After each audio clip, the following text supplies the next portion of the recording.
Okay, Mhm. I got my own troubles, Mac. So so here's what I'm giving you like I'm giving you your tool. Mhm.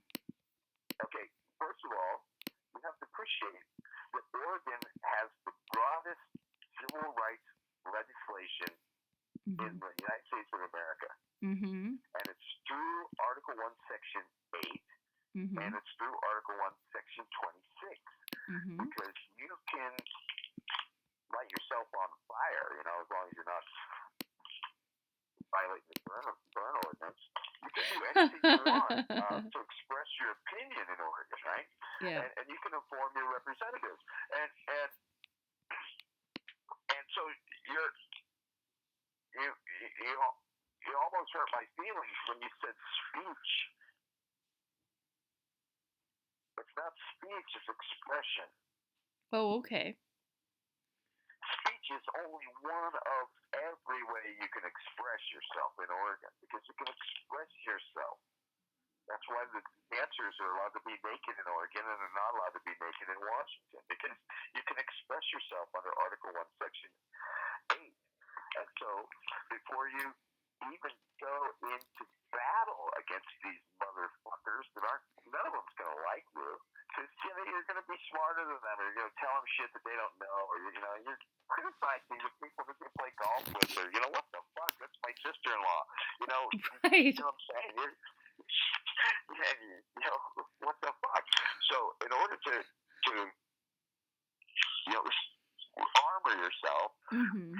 read what you're actually allowed to do in Oregon Mhm. as expression. And this judge is going to say that what you did was inappropriate enough that it's going to have a decision on your access to justice. Okay, so my other attorney friend that I ran it by, he basically just is taking it as a compliment. Like if she's going to take a swipe at your blogging, it's because your blogging is powerful. And my gut feeling is it's also a jealousy thing because I've had a lawyer friend just straight up tell me I'm so jealous that you have all this freedom of speech because I'm under gag order and non-disclosure and all of this. And I'm like, yeah, that's the fun of being me, is I know what your restrictions and rules are, and I'm not going to be gagged the way you guys like to get gagged for your salary and stuff. So I think in some ways it's like almost like the bitterness of like, oh my gosh, there's this new powerful tool and people are using it. And it's almost like it's a tool that is so powerful that it's superseding the authority or the power of the courts. So I view it as like sheerly competitive too. It's like, well, you have the blogosphere. Oh my God, we want to take that away from you because we are the preeminent authority on morality in our little courthouse. And I'm like, no, I'm getting stuff done. But I mean, in a way, it is sort of economic hitman stuff because like the landlord just straight up admits he lost a lot of business because but to me I'm just like, well, it's like pizza reviews. You can say my pizza was delicious, my pizza was not delicious. It's the nature of the internet. It's just people have the right to have an opinion, and if you're going to participate in true capitalism, you're going to have to get ready for like a diversity of opinions, and trying to withhold the diversity of the opinions out of deference for the man would make it like state sanctioned slumlord who has the right to gag bloggers. That doesn't make any sense either. That's just kind of overly creepy. Or but she's kissing up to him because of his property tax, I guess, like is all I can think. And or out of respect for him, and or she just seems to side with, you know, my various frenemies. Moving on. Okay, back to Barry J. Stull. Oh my God. All right. That's Todd Engstrom. It's Barry Still. Todd Engstrom knows my name because they called him to City Hall the day before. Oh, okay. Right? Okay. All right. So, hey, what was I on? I'm on like 920. No, 9. Oh, shit. There we go. 9. I'll get it here in a second. Todd Engstrom, Sergeant Axel. Did you recognize Officer Todd Engstrom voice at the beginning of it? What page am I on? 920. 9:20.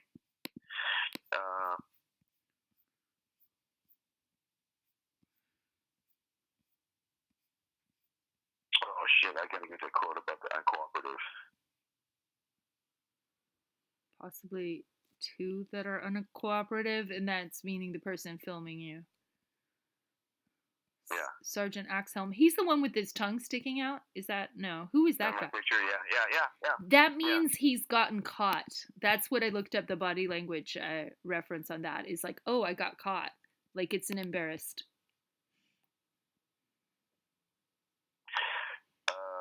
What was that? Oh, great. What's Axhelm say about the jail? Okay. So I'm on page That's him. 920. I think. Sergeant Axhelm, did you recognize Officer Todd Engstrom's voice at the beginning? No, above that. No. Because they're calling the jail. Okay.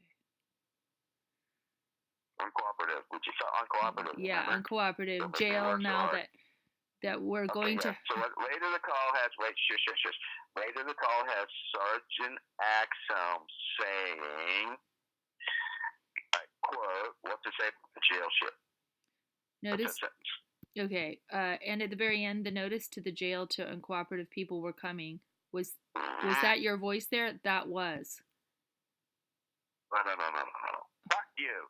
Go up to above, because I'm asking him what he said, if that was him.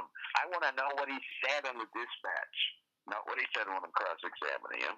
What's up above? I want to quote the dispatch. Oh, I see. Jail, uncooperative. You're making me work way too fucking hard. I already told you where it is.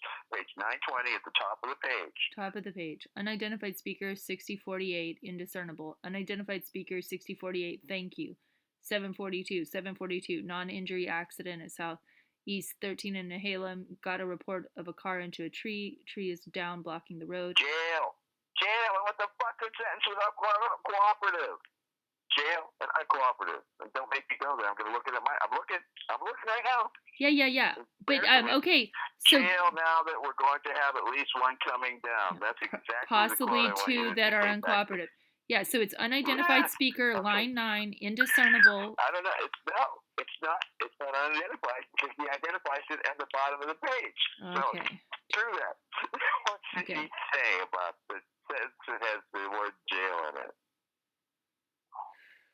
Let's start with an ellipsis because it's indiscernible. Yes, indiscernible, jail, now that we're going to have at least 1 coming down, comma, possibly 2 that are uncooperative, question mark, unidentified speaker. Okay, hang up on yourself without typing. Shit, Larry. Did I all of a sudden get cranky? No, you did, but I've been utterly uncooperative. I took you on 2 wild goose chases, so jail now that we're going to have at least 1 coming down, comma, possibly 2 that are uncooperative, question mark. Mm-hmm. Yeah. And then next person. Possibly 2. Wait. Don't ask me fucking questions. Jail now that we're going to have at least 1 coming down, comma, possibly 2 that are uncooperative. Mm-hmm. Question mark. Close. And then there's a response to that because he's asking if somebody can call the jail. Yeah. Will do. Will do. What's your ETA there? Question mark. Oh, got it. Yeah. Because that's when he says 2 blocks, right? Mm-hmm. About 2 blocks.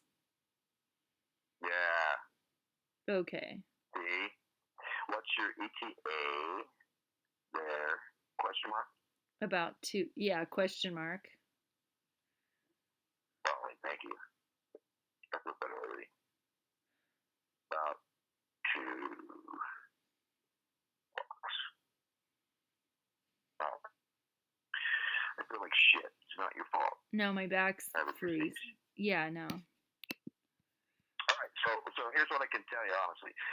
When I'm doing this kind of stuff, uh, I'm pretty fairly divorced from most of my symptoms, except for pissed. And I should be pissed reading this, because it's totally sex. Okay, gonna find my happy place. Okay, so moving on. What do these guys say? Because I already know that Axel always told me about 5 pages back that he had to end on stage because it wasn't safe for them. Mm. Okay, so are you? They say about 2 blocks, and then okay, and then it goes to the joint exhibit by Mr. Stull, where you question. Is that what you want? Okay, no, we're done. Okay. And no, that's the dispatch tape. All this other shit could be people lying. The dispatch tape, a joint exhibit 51, is the 911 call that Todd Engstrom initiated it, and then that's the dispatch that plays out. But here's my paragraph. Now you get to relax, and you get to listen to me. 911 dispatch call is illustrated where the defendant is first characterized as it's Barry Stone. He's fired up today. Transcript 913. That speaker was subsequently identified as police officer Engstrom. Another speaker said, I think Barry's known to him, and apparently he's off his meds today. Right? Is that the same? See? Another speaker? We don't know. Right? The transcript of the 911 dispatch call has an identified speaker saying, 3806, I need an ambulance. And another unidentified speaker responds, I'll get your code 3 ambulance. Look like he wants an ambulance. It looks like the ambulance and fire truck are already on the scene. They have determined he needs you more. 98, transcript 918. Did this call come from security? 811, negative. It was a request from fire and EMS on scene. Okay, well, to correct that, it looks like security called about the drunk guy. He asked for medical. Medical responded. Medical is asking for you. Gotcha. Later, the call had Sergeant Alexhelm saying, jail, now that we're going to have at least one coming down, possibly 2 that are uncooperative. Will do. What's your ETA there? About 2 blocks. Okay. How about that? So I go from being fired up today to off his meds to the drunk guy. Oh, wow. Cool. Oh, wait. What?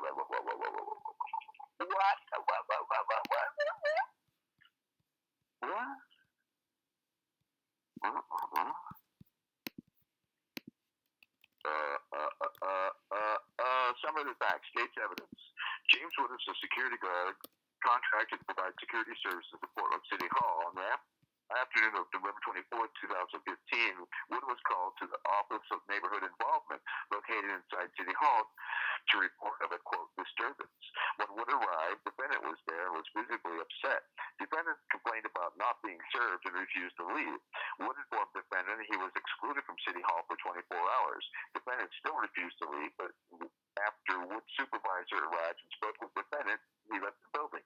The following morning, Wood was providing security for a meeting with Portland City Council at City Hall.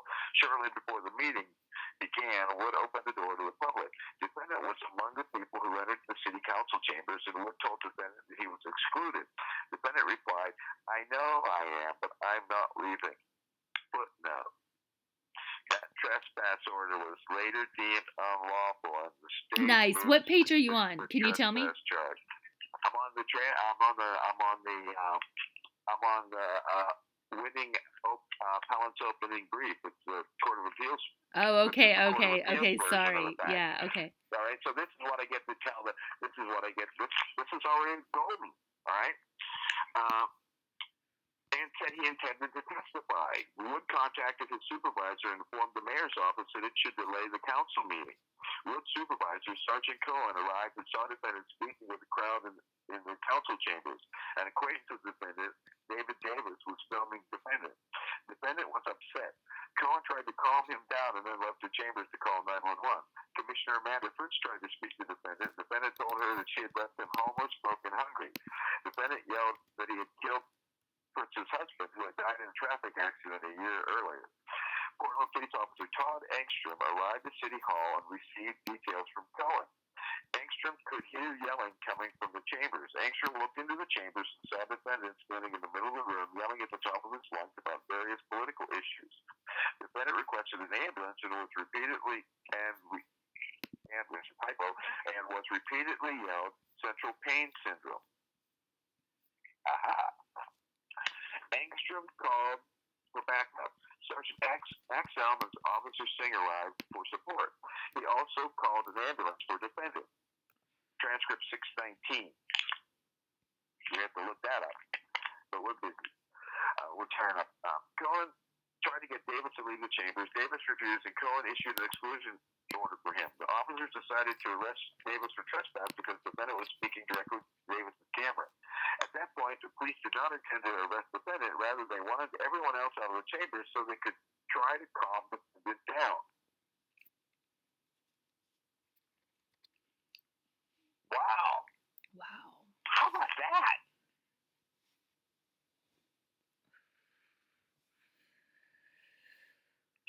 That's fucking cool. What do you think? You know, Michael Cohen told me once, that G4S Michael Cohen, he was like, the pen is mightier than the sword. And he thought we were cool because we were fighting so hard against Mark Kruger. So Michael Cohen he's such an interestingly, you know what he said? He said, he's like, where I come from, we call this the Rampart scandal. Like this LA police corruption scandal. The way they act. He was highly critical. I think he was kind of he was our embedded agent. In a way. Oh, he's a friend of mine. Have you had good interactions with him? Yeah, since what do you call it, a bad day at Black Rock. A bad day at Black Rock? He's so witty. He's cute. I swear we almost had a crush on each other, me and Michael Cohen. Just almost. He's a cutie. Rachel Monahan from Willamette Week was more interested in his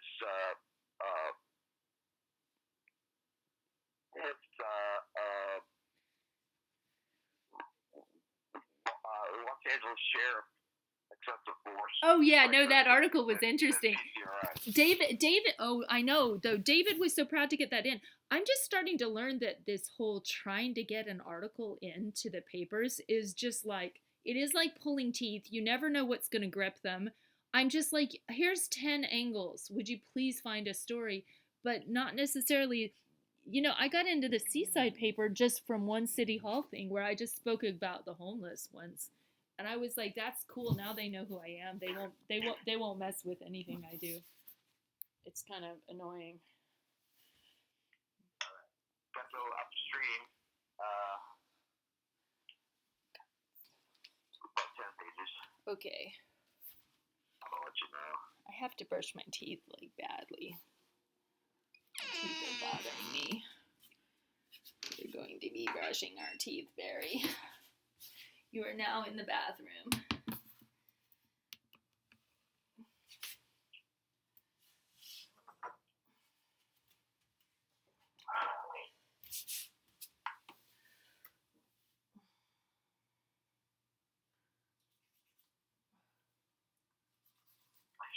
Judge. Hater. What a bitch. Okay, here we go. This is so funny. This is a transcript.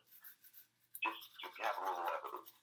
Right here it says B008338015-4063445. Then it says 911 call.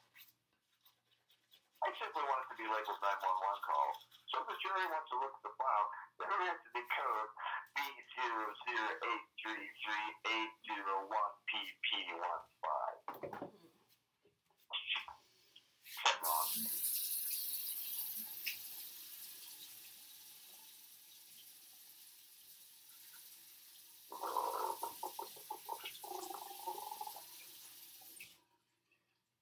Barry, I love talking to you. Do you know how fun it is? You know I have no patience for what you do. I'm like a very impatient person.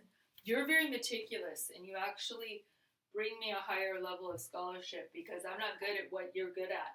You have a unique disposition that makes you extremely patient with this upsetting stuff. I don't know if I can learn to be more patient.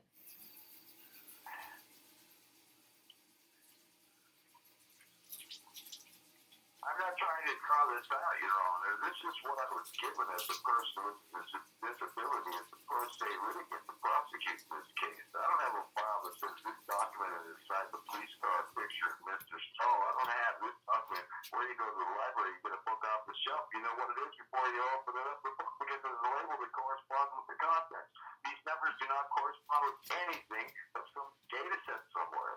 And I'm perfectly happy to decode it and say that FBR 36282 is Exhibit 5. I'd rather have the jury simply have a disc that doesn't have to decode FBR.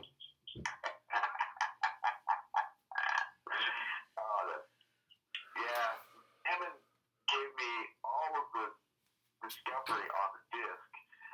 None of the files were labeled with anything but numbers. Eamon, yeah. Oh my gosh, E. McMahon. Yes, yes. If you open it, oh, it was so funny.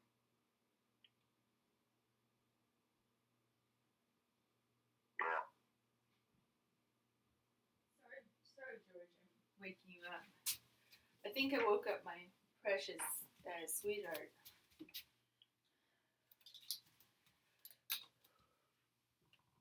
Oh my gosh, these eyebrows are gross. Alright, I gotta find charge of Axel.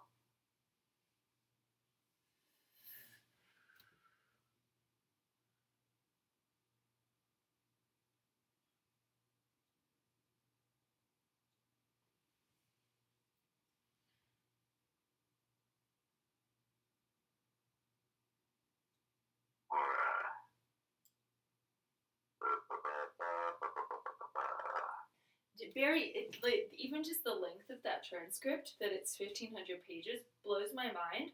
Because what you've done also is you've almost like cut into the like 3-layer cake of City Hall security, which I think that was the when Barry, David Davis had that thing that the 4 point, the thing I was calling the Nag Champa 4, the 4 point attack after you got attacked. I think I basically kind of was penetrating internal affairs with the fear that they arrested the wrong people. Because basically my standpoint was this arrest is so bizarre and unlawful that it appears to me to be.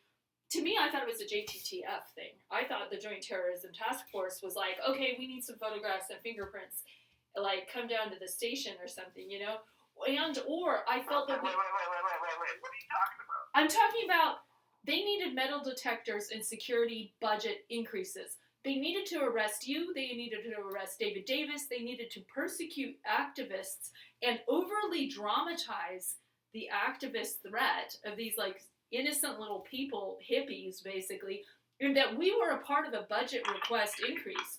So this strategic theater of the absurd that they were conducting at City Hall, that you were kind of cutting in the cross section through your case by pursuing it by the appeals, blah blah blah. It helps us understand what should have been. I just think they should have asked for the budget increase in a more reliable way. I think they were being fundamentally dishonest by persecuting people, like Hales's little like path of aggression across, like let's beat up the activists every time they petition their government for redress. I'm sick of Hales. And then I don't know. I haven't messed with Wheeler. I shook his hand once. It was odd. Okay, relax. You're stressing me out. I'm sorry I didn't call you for that reason. I'm plucking my eyebrows, dude. I'm relaxed.